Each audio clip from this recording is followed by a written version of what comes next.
like 3 books No, I in. kept looking it up. Like you had to keep like reassuring yourself that this was not a real story.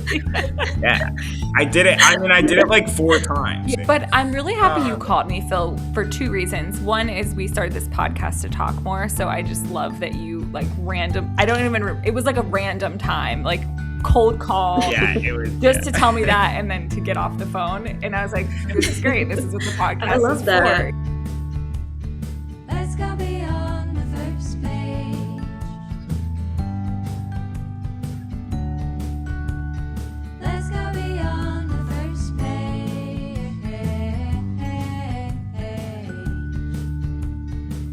Welcome back, Second Pagers. This is Beyond the First Page podcast with siblings Phoebe, Phil, and Isaac. I'm Phoebe.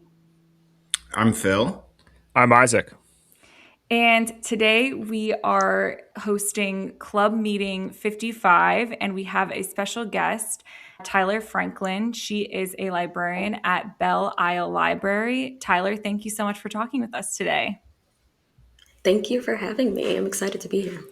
And we are going to talk about The Word is Murder with Tyler by Anthony Horowitz. And because this is the opener to our chapter on detective novels, we are going to open up the podcast talking about our favorite detective series.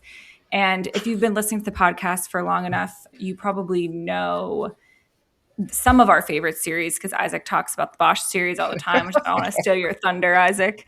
But I wanted to get Tyler's favorite series and also just give our listeners a good series to sink their teeth into. So, Isaac, I'll pass it to you since I probably already took your thunder. Yeah, mine is short and sweet. It's the Bosch series by Michael Connolly. And just so good. I know I talk about it all the time, Classic. But it is very apt because one of the other books in this chapter is the Renee Ballard, the first book in the Renee Ballard series. So, we'll whet your appetite for that. Yeah, a teaser, if you will. Phil, what about you? Yeah, I'm actually sort of going to steal in the same theme. I just reread all of them, actually, from the Dublin Murder Squad. So the other book in our series is In the Woods, and holy crap, they're so good. But anyway, Yeah, that's such a good probably one. mine. What about you, Tyler? So I'm going to go kind of to an older series. It's called In Death by J.D. Robb, which is Nora Roberts. She writes under that pen name. And I think it's a great series. It's a long series, though. So it is a commitment, to say the least. It's like 60 books. Oh, my gosh. Oh, my gosh. Wow, yeah. Yeah, I have not finished the whole series, but And Okay. she has some staying power. it's all murder mystery. Okay. The first one in the series is called Naked in Death by J.D. Robb. Interesting. And yeah, okay. it's all in death. So Okay. it follows a detective couple, kind of. Yeah. So we read a Nora Roberts book maybe last year, I think, for the podcast, and we were underwhelmed by her. So maybe her We did murder not mystery series will be – I'm interested to try that out, actually. I wonder what the book was. Have It's you been a read while since I've Mind read. Games? No, I Mind have games. not. Yeah. That was the one. To be fair, it did not. Even Nora Roberts fans, I don't think it got a good reception. It got it was well read because it was Nora Roberts, but Yeah. probably not our best pick.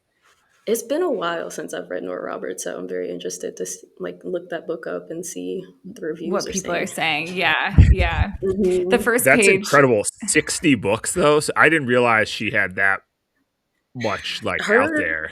Yeah. Her catalog is quite Large. large. I read her when I was I was 11, 10, 11. I'm 32 now. So Yeah. she's been writing a long time. She started out with romance and kind of fantasy-ish things. There would be magical elements. Right. And yeah, she's just kind of branched out. So yeah, she has a lot of books. Yeah. Wow. A lot of books. Yeah, dang. 60 is crazy. Well, I mean, Anthony Horowitz has a lot of books too. Yeah. And so does Michael Connolly. So Yeah, true. once you find your niche, you can really crank them out, I guess. Yeah, it's kind of a This is theme. true. Yeah. Well, okay, I was going to say the Dublin Murder Squad too, which I think is good because we're saying, I mean, we picked these books for a reason. So very happy that 2 out of the 3 are really part of our favorite series. Tyler, have And you read art? Are you familiar with or had read any of the ones we mentioned?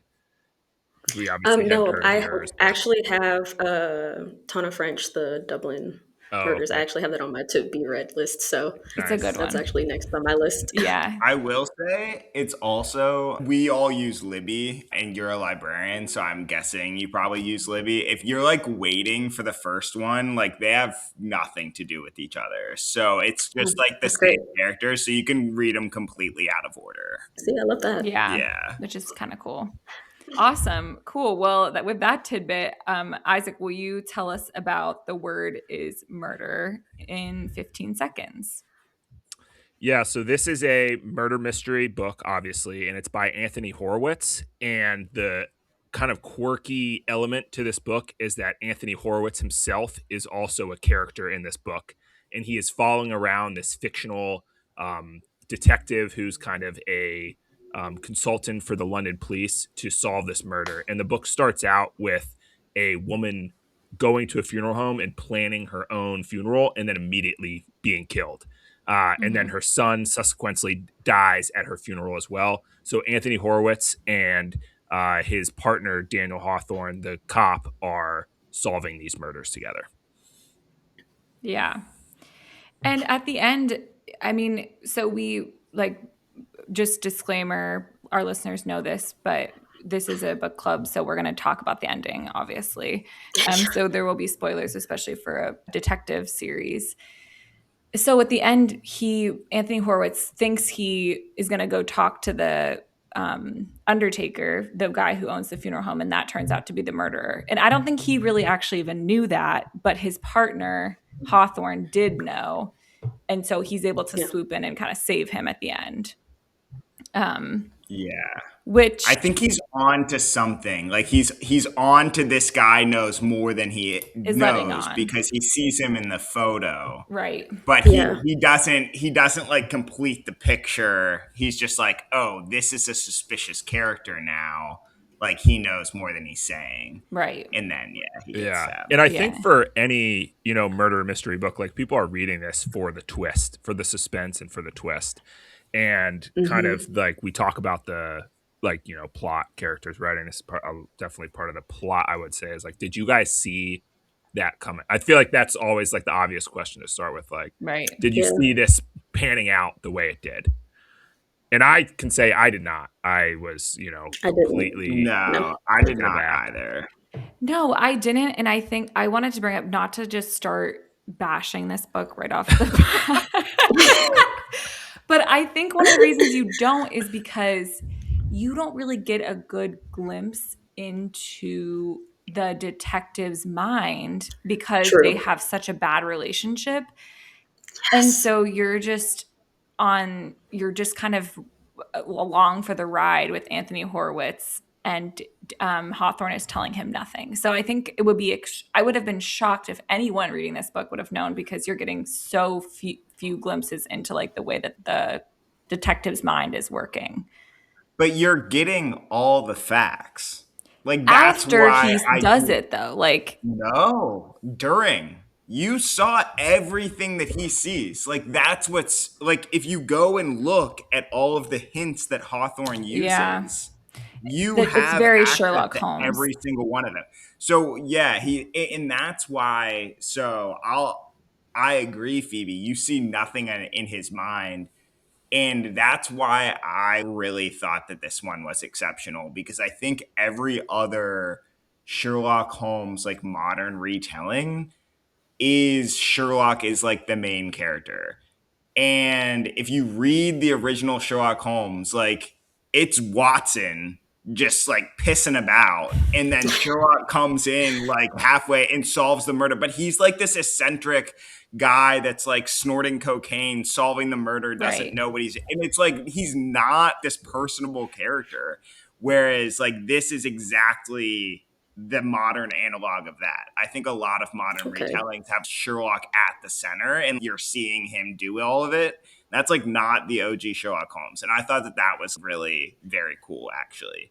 But I wish I knew that. I wish I knew that before I started. that probably would have helped me, because I'm definitely agreeing with you, Phoebe. I was just kind of like, we're kind of all over the place here, and I'm trying to follow the murder, but then he kind of goes into like these like long-winded tellings or just kind of like giving details about his life, which the first book in a series, you kind of expect some Right. extra filler to kind of build the world. So I did try to keep that in mind, but I definitely didn't see it coming at all. Yeah. Yeah. Did you like that setup though? I guess In some Phoebe, it ways, sounds like you did not. Yeah, I'm curious to hear what Tyler thinks. Yeah. I think that it helped kind of like show the strain in the relationship between them, the frustration probably that like Horowitz had in trying to follow this person who just knows these things, trying to figure out how he thinks, and getting in like a weird competition with him, which was sometimes frustrating, because I'm just like, you literally know you're not a detective. You don't even write true crime. So why are you like taking these leaps, interrupting, doing all these things? It was very frustrating for me as like a true crime podcast lover and all that stuff. I'm just like, these are bad moves. Right. But it does like increase that.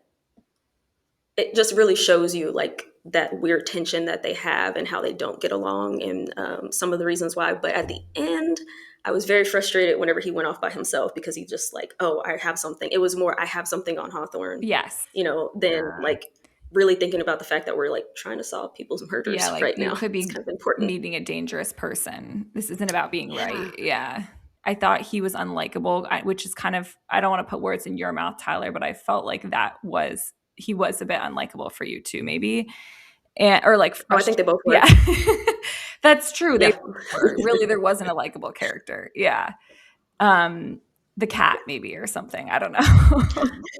I think Horowitz, not Horowitz. Hawthorne. No, not Hawthorne. What is his name? The funeral director's wife and kids Oh, were probably the most likable Cornwallis's part. kids. Cornwallis, Yeah. there you go. Okay. I don't know why the name didn't come to me. Yeah, Yeah, that's kind of true. They were and like a his loving wife. family. Yeah. Yeah, Yeah. That's funny. That's like such an auxiliary character to me. She really had to reach for that. it was an interesting contrast in that scene, True. like the way she seemed so bubbly and like personable, and he's like this astute, like very dark seeming funeral director, just kind of gloomy. So that's why it stood out, because she was so different. Yeah, true. And so I'm just like, what does he do in his home life that he's like married to a woman like this? Which I think Horowitz kind of contemplated too, kind of seeing his home life versus when he first saw him in the funeral home. Right. Yeah, like it was such a different vibe. He's like so seemingly so happy at home, and then you're dealing with death every day. Yeah. That's a good point. Yeah, I didn't really think of that until you guys brought it up, that you like never really are in the detectives, like you don't get to see their thought process. You only get to see the like sidekicks, who we've all kind of established he's like very much along for the ride, which was his role in this book, to write about it. Yeah. I also like didn't know, Tyler, you were like, I wish I would have known about the Sherlock Holmes thing before. I didn't know that this was like a modern retelling of Sherlock Holmes till Phil told me either. So, but once he did, then I like kind of, it was like, okay, this makes sense. You can see this like very Sherlock coming in, just being like, no, it's this way. It never like the original Sherlock book. So I agree with that, Phil. I think it was a good ode to Sherlock Holmes, which is what I believe Anthony Horowitz was going for. Yeah. The something else that, so I don't know. I think I didn't mind it, just because once I had that idea of Sherlock Holmes, it like didn't bug me that much. Right. And I thought that the storyline was good enough that it kept me guessing. Like I, as the reader, wasn't like giving up, being like, I don't know what he's thinking. So like, how could I ever figure this out? Like I was still like, trying to think with ahead the story. and be like, oh, who could this be? Yeah. Yeah. I was still invested in the murder for sure. Yeah. Yeah. What do we think of the whole ancillary, like red herring of the car accident thing? Because we talked about this in our like intro episode, but we obviously didn't want to give it away in that one. But now we can like delve into it a little bit more. I mean, I think there was no story without it, so I'm glad that it happened. Yeah. And I think it definitely threw you off the scent because you had to be you were thinking like it has to be this family that has such a vendetta against basically these people who rigged the system to get away with Yeah. murder. Yeah. And then you find out that it was a whole like cheating thing, and that's why it had all happened the way it happened. But I thought that actually was well done. That because there was enough people involved with that you weren't sure. Like at one point you thought maybe the disabled son could have been the person to do it. So like I think it really threw you off the scent, which was good. I think it was good Yeah. too, because I will provide a little insight from the rest of the series. Like he sort of has this going on, but he mixes it up whether or not it's the red herring. So I think that that's pretty well done. But I also think the fact that the side story, like people were also lying there. Like there was everyone was lying about It was still a everything. mystery. And so like that's what so it was still a mystery. Like there was still something to be solved, which made it super engaging. Though even though like yeah, you're right, like nothing came out of it. So I thought that was I liked the side story a lot. Yeah. Yeah. I wanted to ask because I originally liked it as well. And I think at the end of the day, I still do. But as far as just like the makeup of murder mysteries in general, like, do we think this is a cheap way of adding a thrill into books or into a murder mystery storyline kind of? Because it was like, at the end of the day, it really didn't have anything to do with it, but it kept us intrigued and took up a, X amount of time or Good pages. portion of the book, yeah. So like, and I didn't think that at first, and just as I was like preparing for this episode, I kind of like thought about that more. Yeah. And so I don't know. And I just bring it up because again, we on the intro episode where we kind of introduced all these books for our listeners, we talked about that. And I think I was like pretty positive, and we liked how there was these multiple mysteries going on and how they had to like follow this out. And we were talking about like realism, but that's another thing we can talk about. But I just wanted to bring that up. Like, I don't know if it does or not, and I don't think I minded it in this one, but I think it's something I'm going to be more aware of for other murder mysteries, mystery novels now. What do you think, Tyler? Like, what did you think about that being a cheap thrill versus a necessity as part of the plot? I mean, I think with any investigation, you're going to have tangents that happen. You're going to get clues and you're going to have to follow them. So it kind of gives, just like a nod to that. It also did take up a good portion of the book. It kept you guessing, even within that like mystery. So it's like a mystery in a mystery, just like it's like a author in an author's own book. It's kind of meta in like many different ways. And so I think that having those side stories and also having those stories kind of tied up was really nice. So, and then that helps you kind of be like, okay, so if not them, then who? And it makes you think back to like all the other characters that we've run into. And so I think that it's helpful. I think if you see it in every single book, that might get a little old, but I feel like it worked in this one.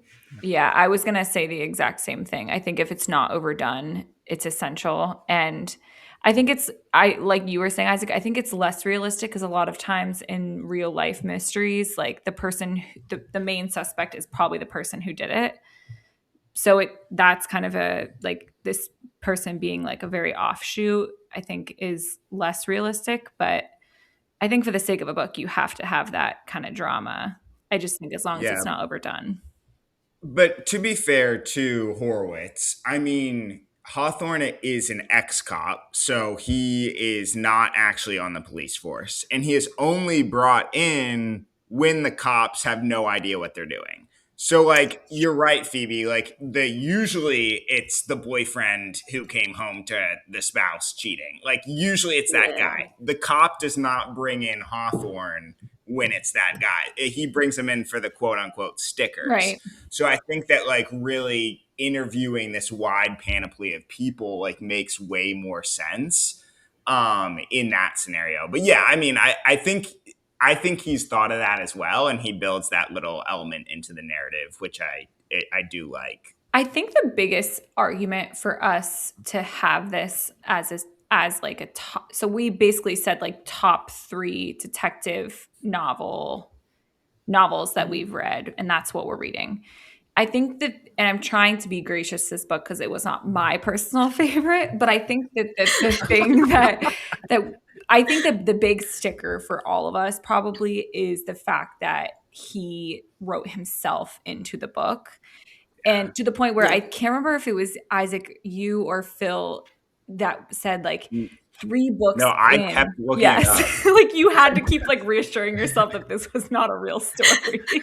Yeah, I did it. I mean, I did it like 4 times on the same series. I was like, I'm going to check a different source. Yes, which I'm sure the librarian would say, always good to make sure your sources are Always good. accurate. I look stuff up all the time just to confirm, just to be sure. Yeah. But yeah, I think that at least to me, and I would assume to you guys as well, just because I've never read a book like that where it's so the author is so written into the story. And I think that's what makes it stick out. It makes it very unique in that way. Yeah. So do we like that? Or it's just like, is it unique? Do we like it? Do we? I think I'm going to go with think unique. it's unique. Yeah. I don't know if I like it. I don't know if I like it because it's the first time that I've had that done. So I would probably have to like read that again, read the next book and see if that's something that I can really sit with. Yeah. Because it does throw me a little bit as I'm reading. Yes. Yeah, it is just so bizarre because like he talks about his own work.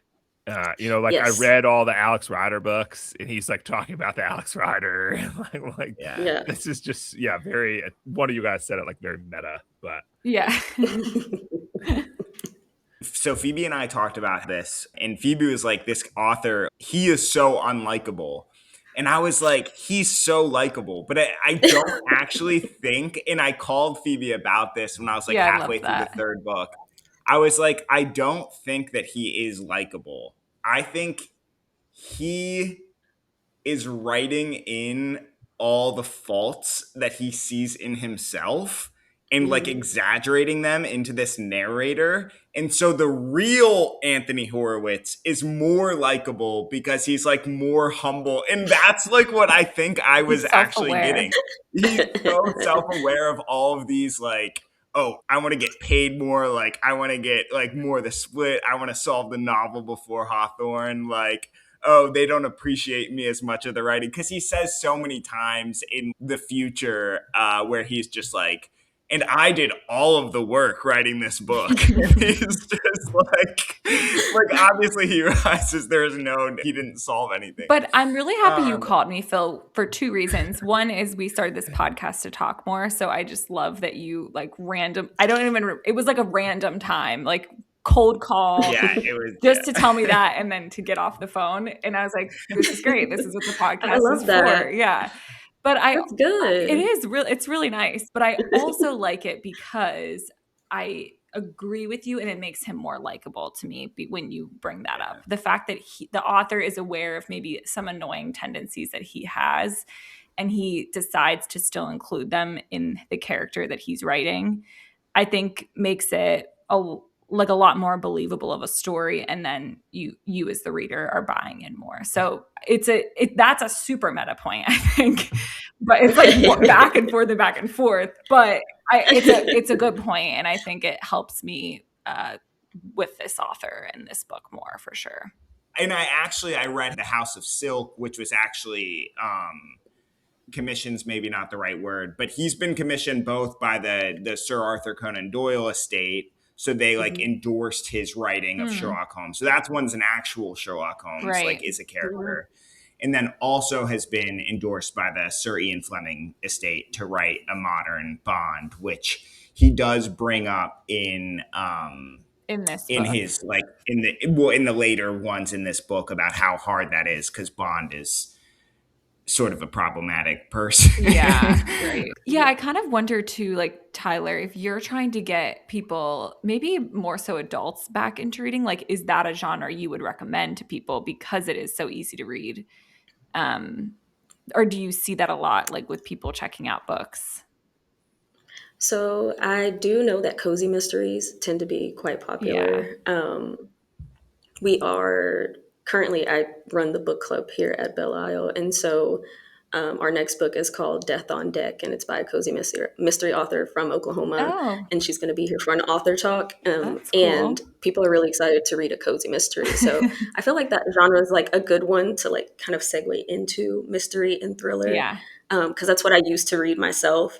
And then I've read like a few more like more true crime-esque ones right. as I've gone. So it's a good segue, I think, into reading and just into the genre. Yeah, yeah, the cozy mystery. Phil Tyler, I introduced have us to to the ask because this, cozy. I kind of just like for our listeners, like a little background, like I just pretty much cold emailed the Oklahoma City Library, and I don't know if uh you answered because you were interested, or you were just like told because people knew you were interested in it, or like I guess She's it just the seems like newest employee. This is like you are amazing. luckily into like murder and detective mysteries. Is that a coincidence, or were you asked to do this because you were like people knew you were into it? No, I wasn't asked to do it. So they send out, when we receive something like that and we talk to our upper management, we get permission. And then whoever's interested can just let them know. And I reached out to you because I wanted to know more about it.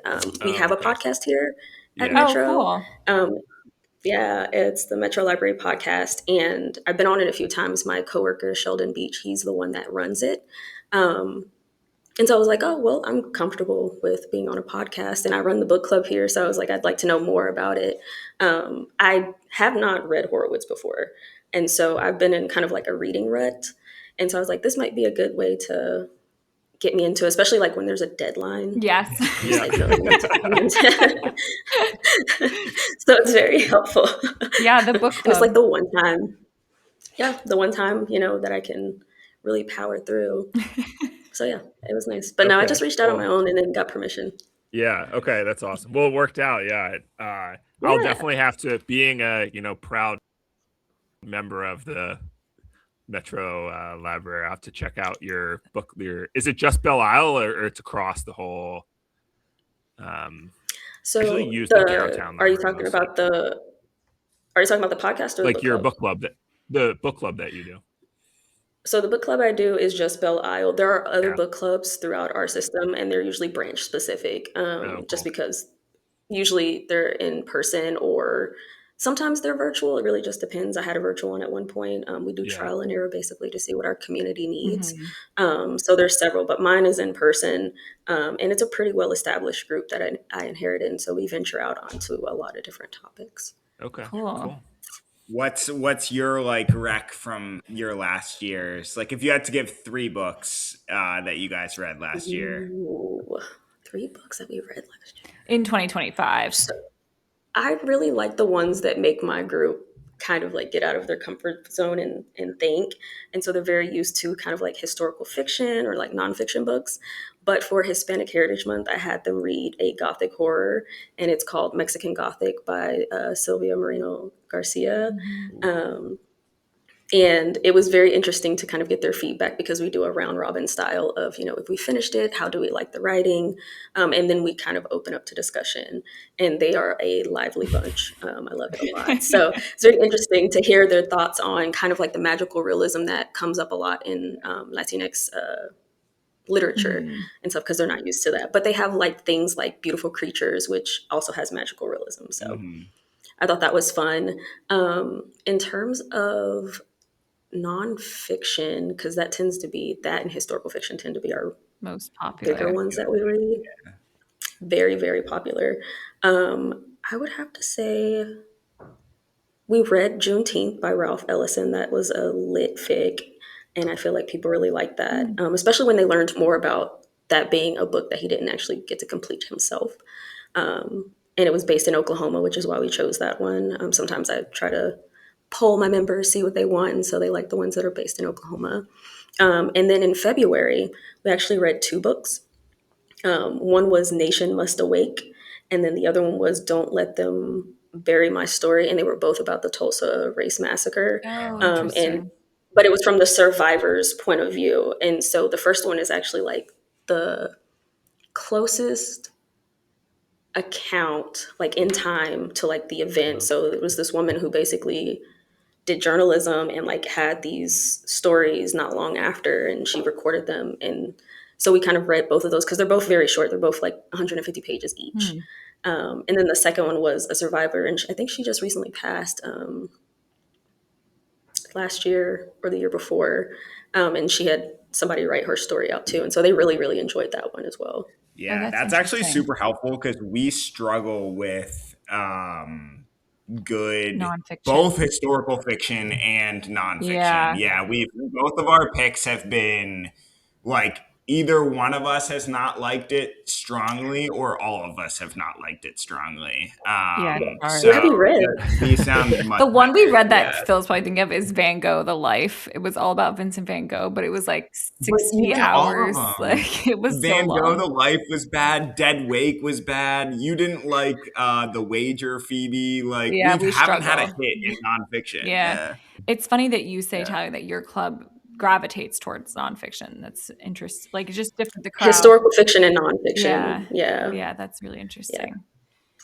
You're giving us really good ideas for chapters because we want to be very yeah. specific. So like doing something like that, either of the things that you had mentioned actually might be a good idea. So that have you done biographies? we haven't. So this is our first like section. We just started last year. We just did 25 books like at random, kind of just all different themes. So this year we're trying to kind of bucket them into very specific topics. So like the Tulsa massacre would be like the perfect like that would Yeah. be to Like do 3 three books. different books on that. Yeah, is kind of more of the vibe that we're going for. So just trying different things because we can't get that direct feedback just to see what people like. But no, thanks for that. That's awesome. Of course. Tyler, do you have a book that you would recommend if people liked The Word is Murder by Anthony Horowitz? Well, I definitely was gonna offer the Dublin Murders just because I hear so many good Yeah. things about it. But we've talked about that one a lot. I think I wouldn't suggest J.D. Robb. It's not the same, in my opinion. Give Well, me a that's a moment. I'm good gonna thing think on for that. people to know, though, because I do think Phoebe, if you would have heard something that's not the same as this and is more of like a burner, like you're reading those That women's murder clubs, so True. JD Robb might be a good Might be it. sell that for is those true. And if you're people. looking for a Yeah. long series to meet your reading goal, that sounds like maybe the series to do. I was going to recommend The Silent Patient. It's by Alex Michaelides. And we've talked Ooh, about it before on the podcast. It's an unreliable narrator story, which is not the case for this book, but I think you're getting much more intimate with the narrator than I think a lot of other books offer. And so that's why I would draw these two comparisons. And it's like a thriller mystery. So in a similar vein to this book, that's what I would recommend. Isaac, what about you? I would recommend the Myron Bolitar series. I actually got into these while I was doing vetting work for this chapter. We didn't end up picking one, but they're pretty good. The same kind of like, it's not like, obviously it's different. It's not English. It doesn't have the author in it, but the same sort of vibe. It's just like a pretty easygoing, lighthearted isn't right either, like because there is like death and stuff, but just the easygoing read that you can kind of like crank through. Again, there's probably like 20 of them in the series or something, and they're good enough that you just like keep going back to them. Yeah. Cool. I had never heard of those. Thanks, Isaac. Phil, what about you? If you like this one, I would urge you to read the rest of the series. They're all different, but they have this sort of same theme dynamic. Would recommend just more Anthony Horowitz, actually. I might try The House of Silk because I never read the Alex Rider. So I feel like this book didn't leave as good of a taste in my mouth for Anthony Horowitz as you guys have. So maybe I'll try The House of Silk and he'll be redeemed for me. Because I gave this book a 3. I'll say our ratings. It was a 3 for me. I gave it a 3.5, Okay. so Well, not far yes, off. yes, a 3.5. That's generous. Yeah. I gave it a 4. 0.5 is generous. I gave it a 4 as well. 4. So I think it was like, very solid for me. Yeah. And again, I think like even though it's maybe not you're not hearing any 5s from us, I think the uniqueness of the plot and the way it was written is that's why it's getting mentioned here. I agree. Cool. Well, awesome. Before we go, we always try to talk about what we're talking about next. And so that'll be the next book in this chapter, which is The Late Show by Michael Connelly, which Isaac, you mentioned. Will you just give us a quick overview of that book before we leave?